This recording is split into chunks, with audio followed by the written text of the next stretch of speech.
सभेमध्ये मी गेलो, पण तुमच्या सभेमध्ये एक वेगळी ऊर्जा आहे, एक वेगळी ताकद आहे आणि ही ताकद, ही ऊर्जा आणि तुमच्या सगळ्यांचा उत्साह बघितल्यानंतर या दोन्ही प्रभागातले 8च्या 8 उमेदवार हे 100% निवडून येतील असा विश्वास या ठिकाणी मला वाटतो। उमेदवार कोण, कुठल्या चिन्हावर उभे राहिलेत हे आपल्या सर्वांना माहिती। पुढच्या सभेसाठी मला सुद्धा जायचंय। घड्याळ हे आपलं चिन्ह आहे, सगळे उमेदवार घड्याळ या चिन्हावर उभे। तुम्ही बघा, पिंपरी चिंचवडकडे बघितल्यानंतर एक मोठा परिवार आपल्या सर्वांना दिसतो। इथे असणारे जे स्थानिक नागरिक आहेत ते तर आहेतच, पण महाराष्ट्रातल्या कानाकोपऱ्यातून इथं लोक आली आणि इथं असणाऱ्या स्थानिक सर्व नागरिकांनी त्यांना स्वीकारलं, त्यांचं मोठं मन त्या ठिकाणी दाखवलं। त्यामुळे पिंपरी चिंचवड मोठा एक परिवार आहे। योगायोग आज बघा, भाजपच्या माध्यमातून महानगरपालिकेमध्ये जो मोठ्या प्रमाणात भ्रष्टाचार आज होतोय, तो भ्रष्टाचार संपवण्यासाठी आणि आपला हा जो मोठा परिवार आहे आणि या परिवारातले या उमेदवारांना निवडून येण्यासाठी राष्ट्रवादी हे जे 2 परिवार आज झालेले ते आज या इलेक्शनसाठी एकत्रित आलेले आपल्या सगळ्यांना बघायला मिळतात। ही ताकद आहे तुमच्या सर्वांच्या मध्ये। पिंपरी चिंचवडमध्ये लहानपणीपासून मी आलोय, कधी क्रिकेट खेळायला आलोय, कधी मित्रांना भेटण्यासाठी आलोय, प्रचारासाठी आलोय, पण इथं तुम्हा सगळ्यांना भेटल्यानंतर, तुमच्याशी चर्चा केल्यानंतर घरी आल्यासारखं वाटतं। गेल्या सभेतून इथं येत असताना माझ्या गाडीमध्ये जे कार्यकर्ते होते त्यांच्याशी मी चर्चा करत होतो। ते मला सांगत होते, हा जो फ्लायओव्हर आहे तो आदरणीय पवार साहेबांच्या मार्गदर्शनाखाली दादांनी केलाय। हा जो मोठा रस्ता आहे तो सुद्धा अजित दादांनी केलेला आहे। तो रस्ता, हा रस्ता, हे काम, ते काम, हे सर्व पवार साहेबांच्या मार्गदर्शनाखाली आणि अजितदादांच्या प्रयत्नातून हे सर्व झालेलं आहे। तर मला लगेच प्रश्न पडला, मग आज जे लोक महानगरपालिकेमध्ये सत्तेत आहेत त्यांनी सत्तेत राहत असताना काय फक्त गवत उपटलं? अहो, आपली जेव्हा सत्ता होती 2015 पर्यंत या महानगरपालिकेमध्ये 6,500 कोटी रुपयाच्या ठेवी होत्या। 2013 पासून 15 पर्यंत 1,000 वरनं आपण 6,500 कोटीवर ठेवी नेल्या आणि इथं असणारे 2, ज्याला आपण KGF चा पिक्चर बघितल्यानंतर गरुडा कसा असतो, गरुडा म्हणजे स्वतःचं साम्राज्य असतं आणि त्या साम्राज्यामध्ये सगळी कामं ते जे कार्यकर्ते करत असतात। KGF चा पिक्चर तुम्ही बघितल्यानंतर तुम्हाला जाणवेल, तसं दुर्दैवाने या महानगरपालिकेमध्ये 2 गरुडा आहेत। एक दाढीवाला गरुडा आहे आणि एक बिना दाढीवाला गरुडा आहे। हा जो प्रमुख रस्ता आहे, या रस्त्याच्या त्या बाजूला दुसरा गरुडा आणि या बाजूला दुसरा गरुडा, असे 2 भाजपचे नेते, स्थानिक नेते हे त्यांचं साम्राज्य चालवतात। आपल्या सगळ्यांची काय अपेक्षा इथं असणाऱ्या युवांची, हाताला काम मिळावं, छोटे मोठे कॉन्ट्रॅक्ट त्या ठिकाणी मिळावेत। अरे पण इथं असणारे गरुडा त्यांच्याच कार्यकर्त्यांना सगळी कामं द्यायची, त्यांच्याच घरच्यांना सगळी कामं द्यायची। मग आमच्या युवांनी करायचं तरी काय? महाराष्ट्रातल्या कानाकोपऱ्यातून कष्ट करणारे लोक इथं आली, काम केलं, पोती उचलायला लागली तरी उचलली, कुठल्या तरी एखाद्या छोट्या मोठ्या कंपनीमध्ये तिथं काम केलं, मुलांना शिकवलं, मुला मुलींना इंजिनियर केलं, ग्रॅज्युएट केलं, पोस्ट ग्रॅज्युएट केलं आणि आमच्या आई वडिलांची अपेक्षा एवढीच होती, या मुला मुलींना हाताला काम मिळालं पाहिजे।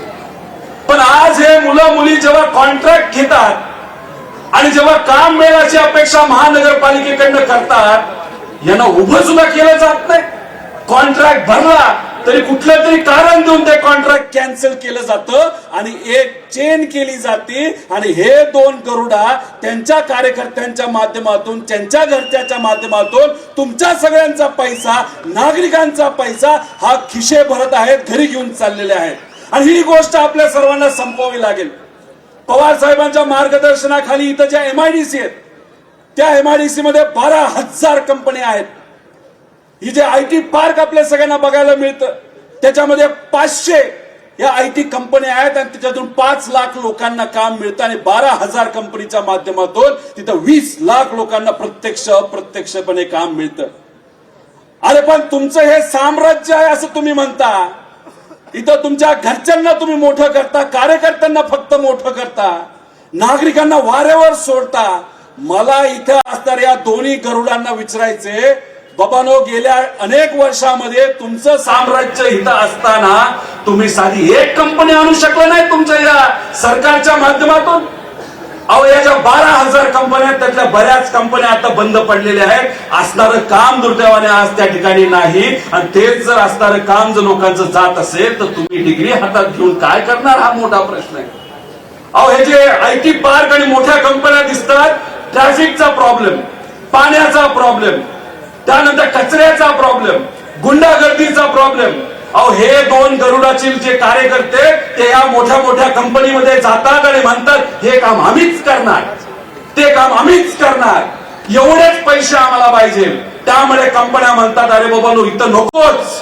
मी प्रश्न तुम्हाला सर्वांना करतो, अहो, आहे त्या नोकऱ्या जर जायला लागल्या, आहे त्या कंपन्या जायला लागल्या, नवीन कंपन्या जर या भागामध्ये इथं असणाऱ्या गुंडागर्दीमध्ये येत नसतील तर मग आपण डिग्रीचं करायचं काय, हा सगळ्यात मोठा प्रश्न आपण सर्वांनी विचारला पाहिजे. अनेक प्रश्न, अनेक मुद्दे.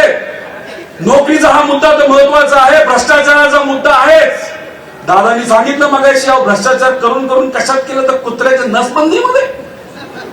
कोविडच्या काळामध्ये 71 लाख खाल्ले त्याच्यामध्ये आणि गेल्या 5 वर्षामध्ये 7 कोटी रुपये खाल्ले.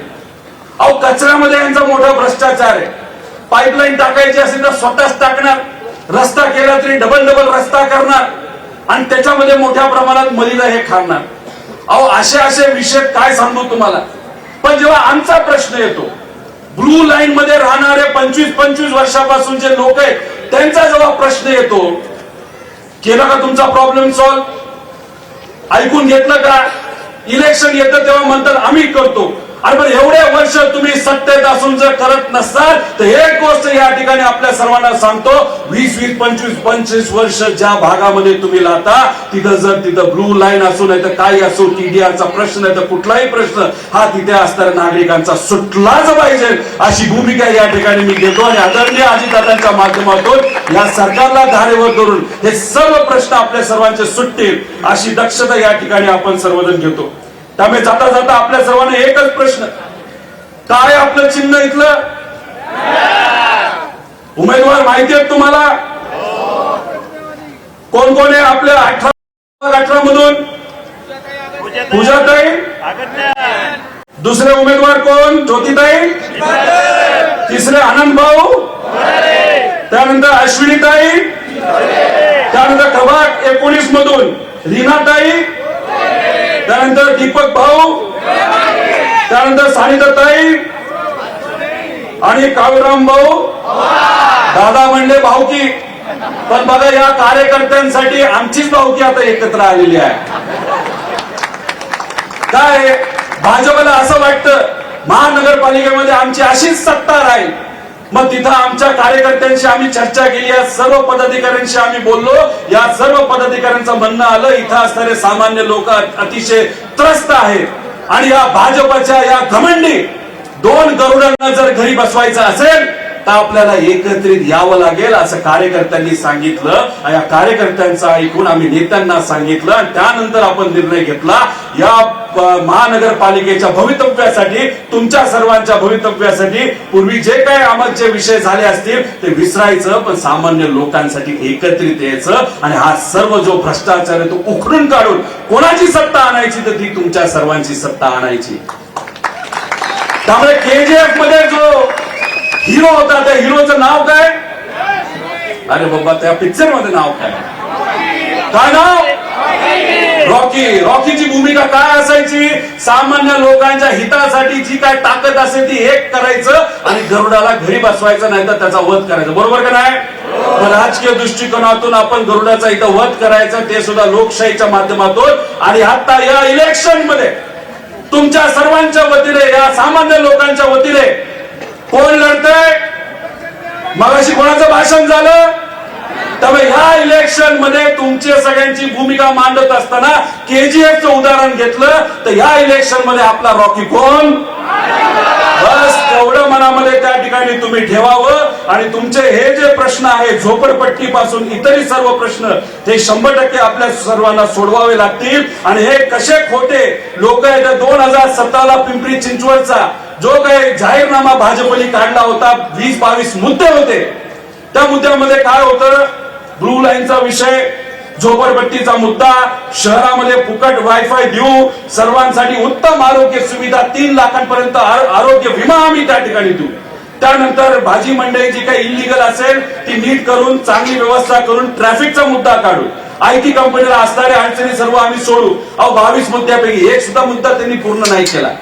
पण काय केलं या दाढीवाल्यांनी आणि दुसऱ्या गरुडांनी? काय केलं असेल तर फक्त त्यांची घरं भरली. अधिवेशनामध्ये हे जे दाढीवाले गरुड भाषण करतात छत्रपती शिवाजी महाराजांच्या नावाने. त्यांना मला सांगायचंय, त्यांच्या भागामध्ये छत्रपती संभाजी राजांचं जे स्मारक आहे, त्या स्मारकामध्ये सुद्धा या दाढीवाल्या गरुडांनी तिथं पैसे खाल्ले, अशी यांची नियत आणि प्रवृत्ती आहे.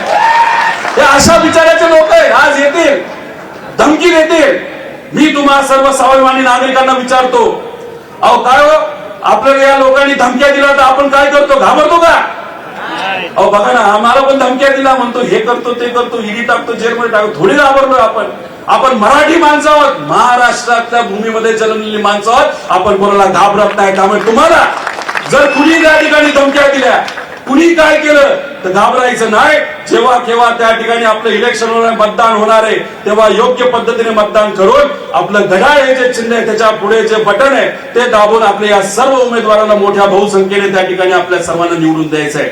आणि काय झालं तरी सत्ता हे आपल्या या शहरामध्ये कोणाची आणायची तर आपल्या विचाराची आणायची. आणि त्या सर्वांसाठी आपण सर्वजण प्रयत्न करालच, एवढंच या ठिकाणी सांगतो. आणि हे इलेक्शन हे तुमच्या सर्वांसाठी अतिशय महत्वाचं इलेक्शन आहे.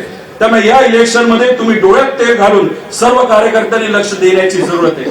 आपले या भागातले आमदार हे आम्हाला सुद्धा त्या ठिकाणी सहकार्य करतात. बनसोडे साहेब हे उप अध्यक्ष आहेत आमच्या हाऊसचे, आता खरं तर नाहीच स्टेजवर, पण आम्हाला सहसा बोलून दिलं जात नाही. पण ते जेव्हा त्या व्यासपीठावर बसतात तेव्हा आमच्याकडे बघितल्यानंतर त्यांना सुद्धा वाटतं आपलाच माणूस आहे, बोलून दिलं पाहिजे, लोकांची भूमिका ही मांडतात. आणि ते सातत्याने त्या ठिकाणी आम्हाला बोलून देत असतात. आणि बोलून देत असताना आम्ही कुठले मुद्दे मांडतो तर आम्ही फक्त तुमच्या सगळ्यांचे मुद्दे त्या ठिकाणी मांडत असतो. त्यामुळे येत्या काळामध्ये सुद्धा अधिवेशनामध्ये अशाच पद्धतीने आम्ही सर्वजण आपल्या सर्वांसाठी लढू अशी भूमिका या ठिकाणी घेतो. आणि जाता जाता एक अनोखा स्कॅम ह्यांनी कसा केला एवढं फक्त तुम्हाला सर्वांना सांग. तुम्ही काय म्हणाल, अरे खातात ना पैसे, काय फरक पडणार आहे? पैसे खातात ते, त्यांचे बंगले मोठे होतात, आपण मात्र त्या ठिकाणी फक्त डिग्री घेऊन इकडे तिकडे फिरत असतो. आपल्याला हे इलेक्शन का महत्वाचं आहे? अशा लोकांना आपल्याला घरी बसवावं लागेल, त्यांना त्यांची जागा ही दाखवून द्यावी लागेल, त्यांचा अहंकार हा त्या ठिकाणी आपल्या सर्वांना मोडून काढावा लागेल. आपली भूमिका काय असते?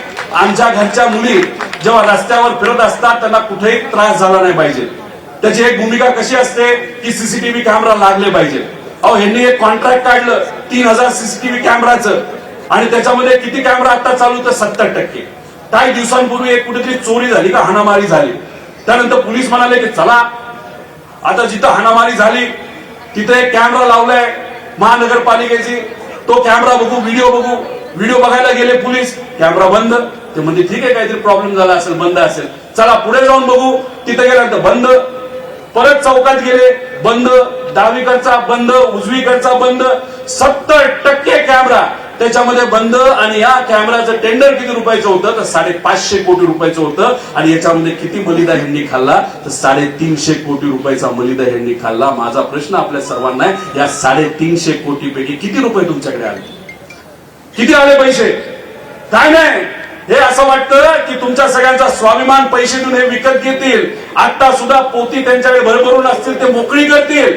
तुम्हाला विकत घेण्याचा प्रयत्न करतील. फक्त मी एक आपल्या सर्वांना विनंती करतो, पैशाचं काय करायचं हे मी तुम्हाला सांगणार नाही. जो निर्णय तो तुमचा त्या ठिकाणी असेल, पण स्वाभिमान आपला विकत दिला नाही पाहिजे, विकत कुणी घेतला नाही पाहिजे. ही भूमिका तुम्ही सर्वांनी त्या ठिकाणी करा. आणि मराठी विचाराचं, आपल्या सर्वांच्या विचाराचं सरकार या महानगरपालिकेमध्ये कसं येईल यासाठी तुम्हा सर्वांना त्या ठिकाणी प्रयत्न हे करावे लागतील. आणि आजच काही पत्रकारांशी बोलत असताना आणि काही एजन्सीशी बोलत असताना या भाजपच्या दोन गरुडाला असं वाटलं होतं काय होत नाही, आपला कुणी राजकीय वध तिथं करत नाही, पण आता जरा घाईला आलेले आहेत, जरा घाबरलेले आहेत आणि म्हणतात की आता जरा टेन्शनच वाढायला लागलेलं आहे. आणि हे टेन्शन कुणी वाढवलं असेल तर इथं असताना मतदारांनी टेन्शन वाढवलंय. हे अजून टेन्शन वाढवायचं आणि यांना घरी बसवायचं, एवढ्याच या ठिकाणी आपल्या सर्वांना सांगतो. सरकार आपल्या विचाराचंच येणार एवढंच तुम्हाला सर्वांना आश्वासित करतो. पुढच्या एका सभेला जाऊन तिथेही सुद्धा बोलायचंय, त्यामुळे खरं तर खूप काय बोलायचं होतं, पण पुढच्या वेळेस विजयी सभेला तरी येईल, नाही तर त्याच्या आधी एखादी सभा असेल त्या सभेला येऊन अजून मन मोकळं तुम्हाला सर्वांशी मी बोलेल, एवढंच या ठिकाणी सांगतो. आणि परत एकदा जाता काय चिन्ह आहे आपलं, हात वर करून शेवटच्या लोकांवर काय चिन्ह आहे आपलं, 100% लढणार का आपला हात वर करून. आपल्या सगळ्यांचा हक्क जो काय हिसकावून या सर्व नेत्यांनी, दोन करोडांनी घेतला, एक दाढीवाला आणि विदाऊट दाढीवाला, त्याच्याकडनं आपला हक्क परत हिसकावून घेण्याची जबाबदारी ही तुमच्या सगळ्यांची आहे. आणि सर्व कार्यकर्त्यांच्या खांद्यावर ही मोठी जबाबदारी ही आदरणीय पवार साहेब आणि अजितदादांनी टाकलेली आहे. तुम्ही सगळ्यांनी ती जबाबदारी घ्यावी आणि आपल्या विचाराच्या उमेदवारांना निवडून द्यावं, एवढंच या ठिकाणी सांगतो, थांबतो. जय हिंद, जय महाराष्ट्र, जय राष्ट्रवादी. धन्यवाद दादा. योग्य वेळी योग्य निर्णयाचे राष्ट्रवादीचे घड्याळ, योग्य वेळी योग्य निर्णयाचे राष्ट्रवादीचे घड्याळ प्रगतीची घोडदौड करेल आणि आणेल सर्वांच्या जीवनात सुवर्णकाळ, आणेल सर्वांच्या जीवनात सुवर्णकाळ. नक्कीच मतदान रूपी मतदाता आपले मत या ठिकाणी नक्कीच देईल अशी ग्वाही देऊयात.